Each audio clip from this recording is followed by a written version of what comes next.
तो एक तरह से कल मैंने आपको डिविडेंड इनकम के बारे में बता भी दिया है, ठीक है, तो इसको पढ़ भी लेते हैं।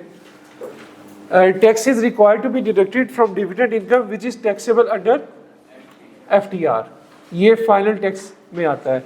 कल हमने जो दो टैक्स की दुनिया पढ़ी थी उसमें पढ़ा था NTR और FTR slash separate block income. अब मैं थोड़ा सा आपको ये बता देता हूँ कि FTR और सेपरेट ब्लॉक इनकम, इसमें जो थोड़ा सा फ़र्क है वो साथ साथ भी बताता रहूँगा, लेकिन अभी के लिए आपको जो मज़ीद अंडरस्टैंडिंग के लिए हमने हेड्स ऑफ इनकम पढ़े हैं ना। हमने income from property, salary, business, other sources और कैपिटल गेन, ये 5 हेड्स ऑफ इनकम पढ़े हैं, ऐसे ही है ना। अभी हम कल जो हमने एक ट्रीटमेंट पढ़ा वो ये पढ़ा था कि इनकम फ्रॉम अदर सोर्स के अंदर, इनकम फ्रॉम अदर सोर्स के अंदर हमें एक ट्रांजैक्शन ऐसी नजर आ गई जिसका सारा क्राइटेरिया वो था जो FTR वाला था, ठीक है, जो FTR वाली ट्रांजैक्शन का था। यानी कि ना कोई टैक्सेबल इनकम में आएगा, उसका सेपरेट रेट ऑफ टैक्स होगा, ठीक है, वो उसकी कोई डिडक्शन नहीं होगी, कोई लॉसेस उसके एडजस्ट नहीं होंगे, तो वो उस ट्रांजैक्शन को हम कहेंगे सेपरेट ब्लॉक इनकम।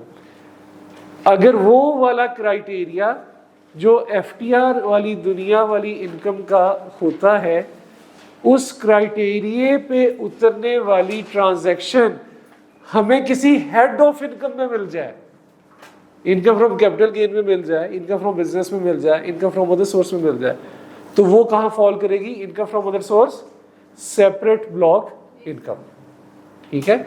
मिसाल के तौर पे अगर मेरा प्रॉफिट ऑन डेट 10 मिलियन आ जाए इंडिविजुअल का, तो मैं लिखूंगा इनकम फ्रॉम अदर सोर्स ही, लेकिन साथ में क्या लिख दूंगा उसके? Separate block income. सॉरी, अगर 4 मिलियन है, 10 मिलियन पे तो NTR में जाएगा ना, अप टू 5 मिलियन जो है वो सेपरेट ब्लॉक इनकम है। तो इनका अगर 4 मिलियन आ जाए तो वो कितने पे आ जाएगा? इनकम फ्रॉम अदर सोर्स ही लिखूंगा, लेकिन क्या लिखूंगा? Separate block. इसी तरह जो डिविडेंड है, वो डिविडेंड किसी हेड ऑफ इनकम में फॉल नहीं करता ना, ठीक है, ना वो बिजनेस में आ रहा है, ना अदर सोर्स में आ रहा है, किसी में नहीं आ रहा। तो अगर डिविडेंड आ जाएगा तो मैं प्रॉपर्ली डिविडेंड लिख के उसके आगे FTR लिखूंगा। सही है? लगे समझ? नहीं लगी समझ? क्या कंफ्यूजन है बताएं, कहां पे आगे समझ नहीं लगी बताएं। कल वाला चैप्टर कल आप थी क्लास में? सेपरेट ब्लॉक और FTR का फर्क पता है? सेपरेट ब्लॉक और FTR एक है, और इसका और NTR का फर्क तो याद है ना। कल हमने एक ट्रांजैक्शन पढ़ी थी इनकम फ्रॉम अदर सोर्स में, जिसको हम कह रहे थे प्रॉफिट ऑन डेट, ठीक है। प्रॉफिट ऑन डेट के हमने 2 हिस्से किए थे कि अगर 5 मिलियन तक होगा तो वो FTR वाली दुनिया में जाएगा, अगर 5 मिलियन से ज्यादा होगा तो वो NTR वाली दुनिया में जाएगा। ये क्लियर है? आज मैं आपको ये बताना चाह रहा हूं कि FTR और सेपरेट ब्लॉक इनकम को कैसे डिफरेंशिएट करना है, ठीक है। ये आपसे एग्जामिनर पूछेगा नहीं, FTR और सेपरेट ब्लॉक की डिफरेंशिएशन कभी भी नहीं पूछेगा तो आपसे इसकी और NTR के बारे में पूछेगा, अगर कभी पूछेगा। इन दोनों का डिफरेंशिएशन कभी नहीं पूछेगा। ये सिर्फ आपको न्यूमेरिकल सॉल्व करते वक्त, क्वेश्चन करते वक्त कोई कंफ्यूजन ना हो, उसके लिए सिर्फ थोड़ी सी एक्सप्लेनेशन दे रहा हूं कि अगर FTR और सेपरेट ब्लॉक इनकम, ये ट्रांजैक्शन के ऊपर जो क्राइटेरिया वो सेम है, ठीक है। अगर इस तरह की ट्रांजैक्शन आपको किसी हेड ऑफ इनकम के अंदर मिले तो वो क्या कहलाएगी? Separate block. अगर इसी क्राइटेरिया वाली ट्रांजैक्शन किसी हेड ऑफ इनकम के अलावा मिले, यानी कि वो हेड ऑफ इनकम से उसका ताल्लुक ना हो, तो वो क्या कहलाएगी? FTR लगी। अब कल जो प्रॉफिट ऑन डेट है वो हमने किस में पढ़ा था? इनकम फ्रॉम अदर सोर्स, यानी कि वो किसी हेड ऑफ इनकम के अंदर ऐसी ट्रांजैक्शन मिल गई जिसपे ये वाला क्राइटेरिया लगता था, ऐसे ही है, तो हेड ऑफ इनकम के अंदर मिल गई तो वो क्या कहलाएगी, सेपरेट ब्लॉक। इसलिए मैं अभी कह रहा था, अब आपने मुझे बताना है कि अगर एक बंदा प्रॉफिट ऑन डेट कमा रहा है 4 मिलियन और एक सिनेरियो में वो कमा रहा है 10 मिलियन, ठीक है, तो ये जो 4 मिलियन का सिनेरियो है ये मैं अपने न्यूमेरिकल में कैसे लिखूंगा, प्रॉफिट ऑन डेट है और 4 मिलियन कमा रहा है, तो जो हम यहां लिखते हैं ना सारे हेड्स, उसमें मैं कैसे लिखूंगा, पहले मैं देखूंगा profit on date, profit on date कहां आता है, हेड ऑफ इनकम में, तो ये हेड ऑफ इनकम में तो आ गया इनकम फ्रॉम अदर सोर्स। फिर 4 मिलियन तक, 5 मिलियन तक अगर होगा तो वो कौन सी दुनिया है, इस क्राइटेरिया पे है, तो ये आ जाएगा सेपरेट ब्लॉक इनकम। इसके बरक्स अगर मुझे ये अगर 10 मिलियन आ गया तो फिर मैं क्या लूंगा, income from other source, simple, कुछ भी नहीं लिखूंगा आगे, पता है एनटीआर ही होता है, ठीक है। और इसके बरक्स अगर मुझे क्वेश्चन में डिविडेंड दिया हुआ 4 मिलियन का तो वो क्या लिखूंगा, सिंपल डिविडेंड एफटीआर। अब लगी समझ, यानी कि अगर हेड ऑफ इनकम के अंदर उस क्राइटेरिया की ट्रांजैक्शन आ जाए जो क्राइटेरिया इसका था, तो वो क्या कहलाएगा, सेपरेट ब्लॉक। डिविडेंड को उसने स्पेसिफिकली क्लासिफाई कर दिया, इनकम फ्रॉम अदर सोर्स की स्कोप के अंदर कहीं पे आपने पढ़ा हो कि वो ऐसा डिविडेंड जो पाकिस्तानी कंपनी दे वो इनकम फ्रॉम अदर सोर्स में आएगा, आपने स्कोप पढ़ा ना पूरा सफा, उसमें कहीं ये बात पढ़ी है, तो फिर इनकम फ्रॉम अदर सोर्स कैसे हो गया। फॉरेन सोर्स कंपनी का, फॉरेन कंपनी का डिविडेंड हमने पढ़ा है, पाकिस्तानी का नहीं पढ़ा। कंफ्यूजन खत्म हुई कुछ, ठीक है, ये भी हम करते रहेंगे ना फिर ज्यादा क्लियर हो जाएगा आपको। इस तरह के अभी हमने बहुत सवाल करने हैं, और इस सेपरेट ब्लॉक इनकम हमने काफी अभी और डिस्कस भी करनी है। तो डिविडेंड इनकम आ गया, इसको देख लेते हैं।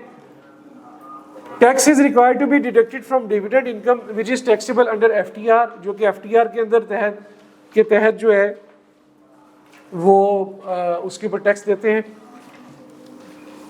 As full and final tax liability for a shareholder including a corporate shareholder, and अगली देखें बात, no expenses allowable from such income, यानी कि वो एफटीआर वो बता रहा है कि जो डिविडेंड है वो कैसे क्लासिफाई होती है एफटीआर में, ठीक है, पहली बात उसने ये बता दी।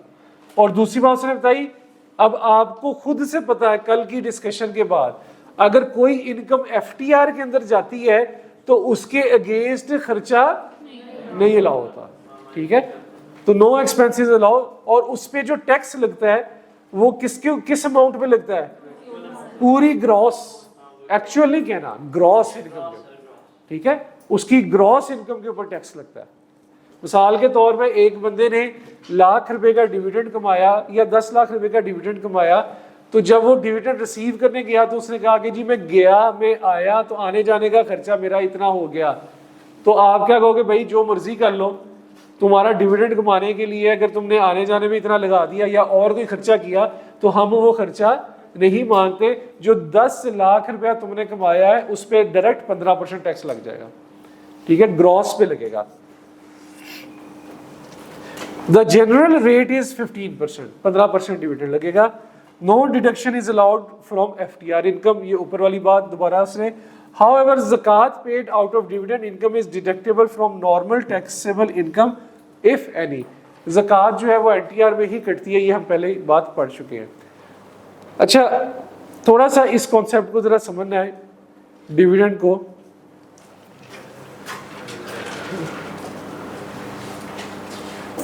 एक छोटी सी बात है इसके अंदर,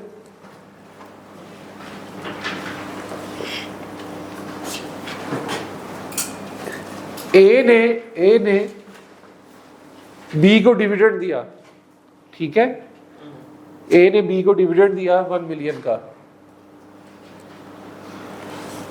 असूल ये है, जो एफटीआर इनकम होती है ना, जो एफटीआर फाइनल टैक्स वाली जो इनकम होती है उसका असूल ये है कि जब ए बी को डिविडेंड देगा ना, मैं असूल की बात कर रहा हूँ, जब ए बी को डिविडेंड देगा तो इस 1 मिलियन पे 15% काट के पैसे देगा।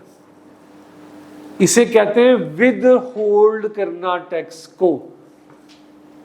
को विद होल्ड करना।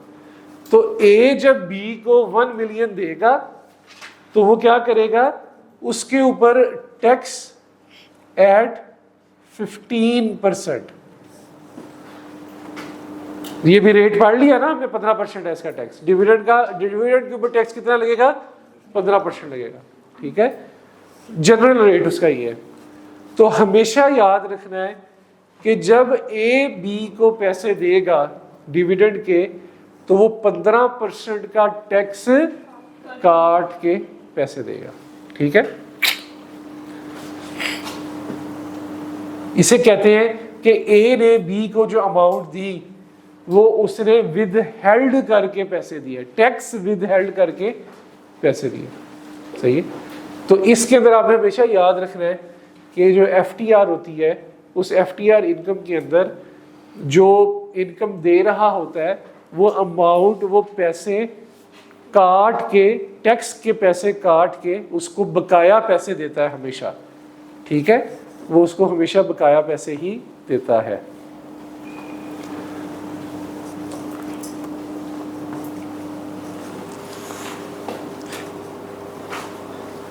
अगर इसी सिनेरियो को मैं कल की एग्जांपल पे लेके जाऊं कि ए बी जो है उसकी इनकम फ्रॉम प्रॉपर्टी भी है और उसका इनकम फ्रॉम बिजनेस भी है और उसने 1 मिलियन का डिविडेंड भी लिया, ठीक है, तो हम क्या कहेंगे जी, उसका इनकम फ्रॉम बिजनेस भी है 1 मिलियन से, क्या लें आप,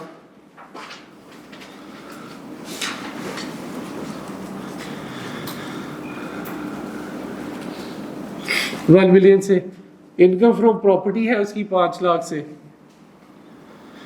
और अब उसका डिविडेंड भी है एफटीआर, डिविडेंड भी है एफटीआर, कितना है 1 मिलियन से। अच्छा, अब टैक्स विद हेल्ड करके उसने पैसे दिए हैं, तो आप में से कोई मुझे बताए कि यहां क्या लिखूंगा अमाउंट, 1 मिलियन पूरा लिखूंगा कि पैसे 15% काट वाले लिखूंगा, है काट के लिखूंगा यहाँ पे। कितने लोग कहते हैं काट के लिखनी चाहिए और कितने कहते हैं वैसे पूरा ग्रॉस? हाँ, कितना आएगा, सॉरी, यहाँ 85 आएगा, 8.5 यानी 15% काट के आएगा।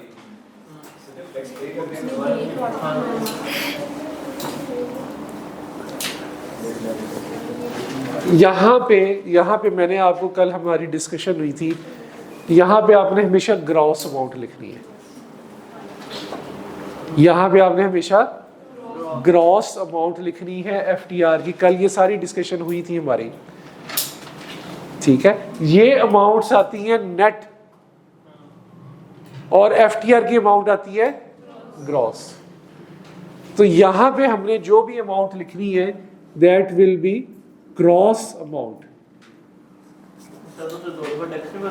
हौसला क्यों होगा, कल वाला याद करना सारा अब आपने, ठीक है। अब मैंने जो आपको कल वाली सारा प्रैक्टिकल अपने जेहन में लेके आए और आज मैंने आपको एक कॉन्सेप्ट, एक एडिशनल बताया कि उसने 15% उसके ऊपर टैक्स काट के उसे पैसे दिए, ठीक है ना। अब देखिएगा इसको मैं यहाँ पे कैसे इंप्लीमेंट करता कल वाले सिनेरियो में। 15% टैक्स 1 मिलियन का बनेगा कितना, 1.5 लाख रुपया बनेगा ना। तो यहाँ हमने क्या लिखना है, ग्रॉस लिखना, लिख दिया यार, अब तो मान जाओ अब तो मान जाओ, ये ग्रॉस लिख दिया, ठीक है। अब मैंने ये कहा था कि अगर हमें पता हो कि यार हमारे जो इनकम्स हैं उसके अंदर एफटीआर या सेपरेट ब्लॉक इनकम भी आ रही है तो वो टैक्सेबल में तो फॉल नहीं करेगी, ऐसे ही कहा था ना। तो फिर अब हम क्या करेंगे, टोटल इनकम बनेगी एक, पहले ये आपका कितना बन गया 25 लाख। फिर इसके अंदर से हम लेस करेंगे सेपरेट ब्लॉक या एफटीआर की इनकम, एफटीआर इनकम डिविडेंड, ये ग्रॉस, ये भी मैं लेस कर, ग्रॉस ऐड की थी, ग्रॉस लेस की, ठीक है। फिर आगे मेरी टोटल इनकम, इसको फोकस करना है, लिखने को बाद में, इसको फोकस करें। ज़कात नहीं है लेकिन मैं फिर भी डाल लेता हूं कि जी 2 लाख की ज़कात थी, लेस ज़कात 2 लाख अज्यूम कर लिया। आगे आपकी आ गई टैक्सेबल इनकम, ऐसे ही है जी, taxable income 13 lakh. Taxable income पे टैक्स लाइबिलिटी निकलेगी, अज्यूम करता हूं 50,000, अज्यूम कर रहा हूं, ठीक है। Tax liability 50,000। ये 50,000 की जो टैक्स लाइबिलिटी निकली, ये किस इनकम पे निकली है? एनटीआर पे निकली ना, तो ये मेरा आ जाएगा एनटीआर। तो मुझे तो टोटल टैक्स लाइबिलिटी चाहिए, तो एफटीआर की कितनी होगी? वो जो ऑलरेडी ये कितना था 1,50,000, 1,50,000। टोटल टैक्स लाइबिलिटी कितनी बन गई? 2 लाख। अब वो कॉन्सेप्ट आएगा आप जो डबल टैक्सेशन पे, टोटल टैक्स लाइबिलिटी कितनी बन गई? 2 लाख। मैंने गवर्नमेंट को जमा कितना करवाना है?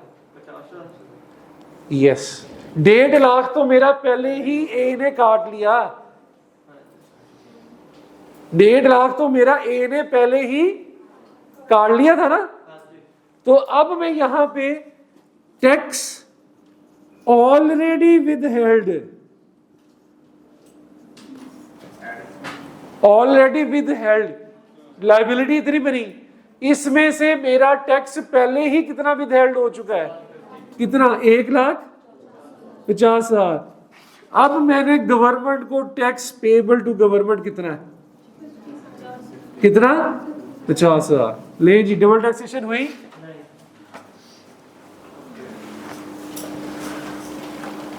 क्लियर है कॉन्सेप्ट?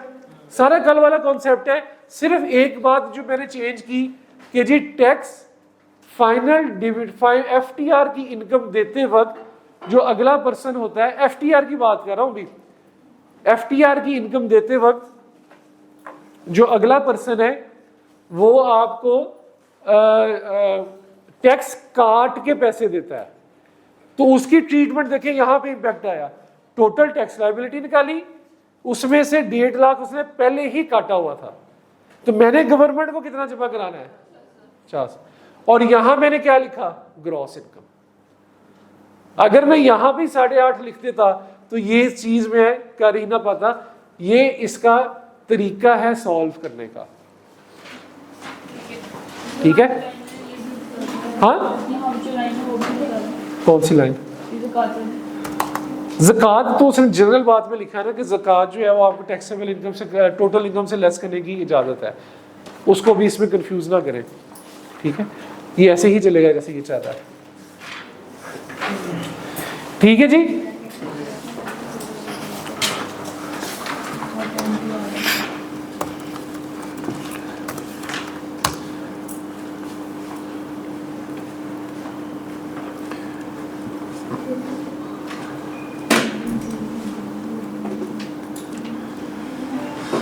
तो दिस इज हाउ जो है वो टैक्स आपका एफटीआर की इनकम जब ये कोई कॉर्पोरेट कंपनी देती है बी को, तो वो क्या करेगी? टैक्स काट के देगी। तो जो टैक्स काट के देगी तो उसको, उसका इम्पैक्ट यहाँ पे आएगा, यहाँ पे ये उसने जो हमारा इम्पैक्ट निकाला है वो ये आया। और यहाँ पे हम पूरी ग्रॉस इनकम लिखेंगे। हमेशा याद रखना है कि आपकी एफटीआर की जो इनकम आएगी यहाँ पे, it will be gross income. हमेशा ये इतनी दफ़ा बार बार आएगा, ये वाला कॉन्सेप्ट कोई हिसाब नहीं। इनकम फ्रॉम बिजनेस में तो अखीर ही हो जानी है, ठीक है। तो कभी भी नेट में नहीं लेके जाना। चले आगे चलते हैं। हाँ जी, पानी का दिया।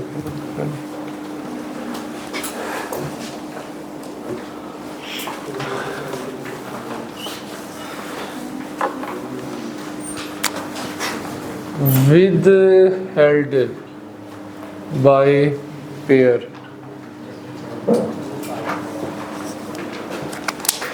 समझ लग रही है भाई? मुश्किल तो नहीं ना है? अभी तक तो नहीं है, इंशाल्लाह नहीं आएगा। पुराना होगा जब भूलेगा तब मुश्किल होगा। जब आप चीजें साथ साथ पढ़ेंगे फिर इंशाल्लाह मुश्किल नहीं लगेगी। चलें जी आगे चलें। डिविडेंड इनकम भी हो गया। अच्छा, डिविडेंड की डेफिनेशन में अभी आपको नहीं पढ़ा रहा। डेफिनेशंस का मैंने एक ही लेक्चर रखना है, 1 या 2 लेक्चर्स, उसमें मैंने सारी डेफिनेशंस आपको बतानी है इंशाल्लाह। तो अभी डेफिनेशंस को मैं यहाँ पे आपके सामने डिस्कस नहीं करूँगा, क्योंकि डेफिनेशन इसमें 3, 4, 5, 6 काफ़ी ऐसी डेफिनेशन है जो इंपॉर्टेंट भी है और कभी कभार वो पूछ भी लेता है। आगे रॉयल्टी है। रॉयल्टी की भी, dividend income received from any foreign company, ये जो फॉरेन कंपनी का है वो इनकम फ्रॉम अदर सोर्स के अंदर आना है। डिविडेंड ये मैं आपको ऑलरेडी बता चुका हूँ, ठीक है। और आगे जो इसके अंदर जो मजीद कुछ डिटेल है उसको बाद में डिस्कस कर लेंगे, फिलहाल भी आगे चलें। रॉयल्टी की भी डेफिनेशन इसके अंदर दी हुई है, ये भी डेफिनेशन में कवर करेंगे। Income splitting, royalty income of author, ये मैं आपको बता चुका हूँ, ये 24 माह वाला है, ठीक है, ये 24 महीने वाला है। और ये प्रॉफिट ऑन डेट जो हमने कल पढ़ा था, ये प्रॉफिट ऑन डेट की सबसे जो पहली 2 बुलेट्स हैं ये डेफिनेशन है। आगे इसके अंदर देखें तो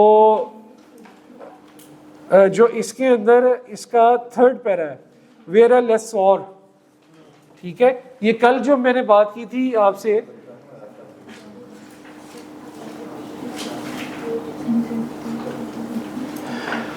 कल जो हमने बात की थी बैंक वाली, क्या नाम था, ड्रीम बैंक का। वो जो ड्रीम बैंक का कॉन्सेप्ट है वो ये लिखा हुआ है यहाँ पे, ठीक है। इसको पढ़ लेते हैं ताकि आपको क्लियर हो जाए। Where a lessor being a scheduled bank or an investment bank, ठीक है। लेसॉर मतलब जो लीज पे दे रहा है, यानी कि लीज पे दे रहा है मतलब जो रेंट पे दे रहा है, ठीक है, ऐसे कह लें, या जो उधार दे रहा है, सही है, अपनी कोई चीज आगे किसी पर्सन को दे रहा है। अगर वो कह रहा है कि जो लेसॉर है वो कोई बैंक है, ठीक है, या एक फाइनेंशियल इंस्टीट्यूशन है, बैंक है या फाइनेंशियल इंस्टीट्यूशन है, और अ मुदारबा or a leasing company has leased out any asset whether owned by it or not to another person, वो कोई अपना एसेट अगले किसी पर्सन को लीज कर दे, एनी अमाउंट पेड और payable by the said person in connection with the lease of such asset, और उस लीज के ऊपर अगला पर्सन कोई पैसे दे, shall be treated as the income of said lessor and shall be chargeable to tax under the head income from business। अगला para भी पढ़े जरा।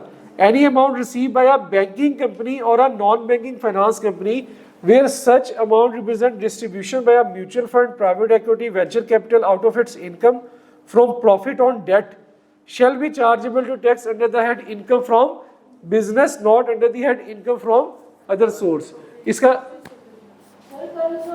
आपने कहा था कि अगर प्रॉफिट बैंक गवर्नमेंट या नेशनल डिफेंस को किसी तरह से मतलब अर्न किया जाए तो उसको हम एक तो अदर सोर्सेज में मतलब करते हैं। तो इधर तो बैंक में भी लिखा हुआ है कि वो उस बिजनेस में आ रहा है।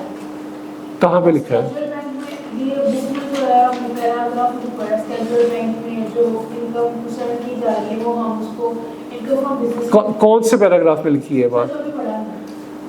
इसमें ये क्या लिखा है कि अगर कोई इसमें ये लिखा है कि इंडिविजुअल बैंक में पैसे जमा कराए और उसके ऊपर इंटरेस्ट कमाए, ये उसकी बात हो रही है, या उसकी बात हो रही है कि कोई बैंक कोई आगे चीज लेसर को दे? तो फिर कल जो पढ़ा और वो आज पढ़ रहे फर्क नहीं है। कल हमने ये पढ़ा था कि कोई इंडिविजुअल बैंक में पैसे जमा कराए और उसके ऊपर इंटरेस्ट कमाए, कल हमने ये पढ़ा था। आज मैं आपको ये बता रहा हूं कि कोई बैंक वाला ये काम करे, बैंक खुद से ये काम करे कि वो लोगों को लोन दे और लोगों को लोन देने के ऊपर इंटरेस्ट कमाए, बैंक खुद से करे, तो वो उनका तो सोर्स ऑफ इनकम ही है, वो तो बिजनेस हुआ ना उनका, ठीक है। वो इन दोनों पैराग्राफ्स में एक ही बात कर रहा है कि बैंक हो गया या कोई फाइनेंशियल इंस्टीट्यूशन हो गया, वो किसी को लोन दे या एसेट लीज पे दे, तो जो आने वाली इनकम है वो उनकी इनकम फ्रॉम अदर सोर्स नहीं है, क्योंकि जो लीज पे देते हैं, जो बैंक भी लीज पे देता है, उनका तो काम है, उनका तो बिजनेस है। अगर बैंक उधार देता है तो उसका तो काम है, उनका भी बिजनेस है। ठीक है। लेकिन जो पर्सन जो काम ये करता हो तो मतलब वो डिपेंड करना पड़ेगा। वो जो इंडिविजुअल है ना, वो तो इंडिविजुअल का काम ही अगर हो तो वो हमने पढ़ा था ना लोन एग्रीमेंट, ठीक है। अगर वो लोन एग्रीमेंट के तहत आपने किसी से लोन लिया है तो वो लोन एग्रीमेंट वाला जो है वो एनटीआर के अंदर फॉल कर जाएगा, ठीक है। कल वाली जो बात हमने पढ़ी थी, लेकिन वो होगा इनकम फ्रॉम अदर सोर्स में उसके, लेकिन किसी का काम ही ये हो तो वो उसकी बिजनेस है। बात समझाने का ये है कि अगर किसी का काम ही ये है तो वो उसका बिजनेस है, सिंपल एज दैट। हाँ, इंडिविजुअल का भी अगर काम ही ये है, ठीक है। नॉर्मली तो ये काम नहीं होता, लेकिन अगर आप कह रहे हैं कि जी इंडिविजुअल पर्सन का भी यही काम है, उसका वो देता ही सूद पे पैसे है, तो वो ये उसकी बिजनेस ही है।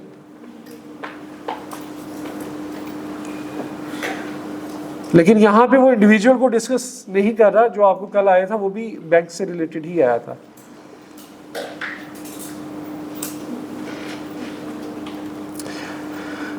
ठीक है, आगे ये प्रॉफिट ऑन डेट की जो बैंक वाली जो कल बात थी ना, ड्रीम बैंक वाली बात, वो इन 2 पैराग्राफ से पता चल रही है, ठीक है, कि आपने उसको बिजनेस ट्रीट करना है, ना कि उसको अदर सोर्स लेके जाना है, अगर उस इंस्टीट्यूट का काम ही है। आगे इसने जो हेडिंग दी है इंडिविजुअल एंड एओपी की, ये कल हमने ये सारी चीजें पढ़ ली हैं, 5 मिलियन वाली और उससे ऊपर वाली, ठीक है। अच्छा, इसका इंडिविजुअल एंड एओपीज का पॉइंट नंबर 3 देखें। The withholding agent shall deduct tax at the rate of 15% of the yield. ये मैंने कल आपको बताया था ना कि 15% जिसका टैक्स होगा, अगर अप टू 5 मिलियन है तो 15%, और वो सेपरेट ब्लॉक इनकम अगर 5% से ज्यादा है तो वो एनटीआर के अंदर फॉल करेगा। तो ये 15% कल उसके टैक्स की बात ये कल यहाँ से हमने पढ़ी थी। आगे इससे अगली line interest on loan through loan agreement की बात कर रहा है कि वो एनटीआर में फॉल करेगा, ये भी कल हमने देख लिया है। Similarly in case of individual profit on debt, ये वाली बात हमारी कल रह गई थी। In case of individual profit on debt on Behbood saving certificates, pensioners benefits account is taxable under NTR with the maximum tax rate at 5%। अगर आपने प्रॉफिट ऑन डेट कमाया है बहबूद सेविंग सर्टिफिकेट से, कोई गवर्नमेंट की तरफ से, गवर्नमेंट जो है वो सेविंग सर्टिफिकेट्स इशू करती है। तरीका ये होता है कि आप पैसे लेते हैं, पैसे लेके आप उनको पे करते हैं, वो उसके अगेंस्ट आपको सर्टिफिकेट्स देते हैं, आप वो सर्टिफिकेट लेके बैठ जाते हैं और उनकी वैल्यू बढ़ती है वक्त के साथ साथ, और उसके ऊपर आपको इंटरेस्ट मिलता रहता है, ठीक है। तो ये सर्टिफिकेट्स उसे कहते हैं, पीस ऑफ पेपर होता है, आप पैसे देके वो खरीदते हैं, उसके ऊपर लिखा भी होता है कि इतना इंटरेस्ट आपको मिलता रहेगा, ठीक है। बॉन्ड्स कह लें, गवर्नमेंट के सर्टिफिकेट्स होते हैं, तो ये डिफरेंट टर्मिनोलॉजीज हैं, चीज़ एक ही होती है, तरीका एक ही होता है। तो in case of individual profit on debt on Behbood saving certificates, अगर कोई इंडिविजुअल प्रॉफिट ऑन डेट कमा रहा है बहबूद सेविंग सर्टिफिकेट्स के ऊपर या pensioner benefits account, is taxable under NTR, तो वो एनटीआर के अंदर फॉल करेगा। और उसका जो मैक्सिमम रेट है वो कितना है, 5, यानी कि 1% भी हो सकता है, 2 भी हो सकता है, 3 भी, 4 भी, हद 5% है। अब कल जो हमने एक ट्रांजैक्शन थी, आई थिंक सीमा की थी शायद, एक जो ट्रांजैक्शन थी सीमा वाली रहती थी हमारी, सिकंदर वाली थी, है 2 रहती थी ना। बहबूद सेविंग सर्टिफिकेट्स कौन थे, किसके थे? कल जो सवाल था उसमें बहबूद सेविंग सर्टिफिकेट्स किसके थे? सीमा के थे ना। हाँ, अब देखिए सीमा ने बहबूद सेविंग सर्टिफिकेट्स में कमाया, तो वो जो लड़का था ताहा, उसने टेबल में इसे कहाँ किसके अंडर किया है, कौन सी इनकम फ्रॉम अदर सोर्स में किया है, आगे एफटीआर किया कि एनटीआर किया है, एग्जेम्प्ट कर दिया उसने। तो क्या ये एग्जेम्प्ट है? नहीं है। किस रिजीम में आता है? एनटीआर में आता है। तो ये, और इसके अगेंस्ट एक्सपेंसेस अलाउ है कि नॉट अलाउड? अलाउड। तो उसने गलती से इसे एग्जेम्प्ट कर दिया था। हमने अब पढ़ा है कि बहबूद सेविंग सर्टिफिकेट्स जो है किस में फॉल करता है? एनटीआर में फॉल करता है, और इसके अगेंस्ट खर्चे जो है वो अलाउएबल एक्सपेंस है, ठीक है। तो ये एक इसकी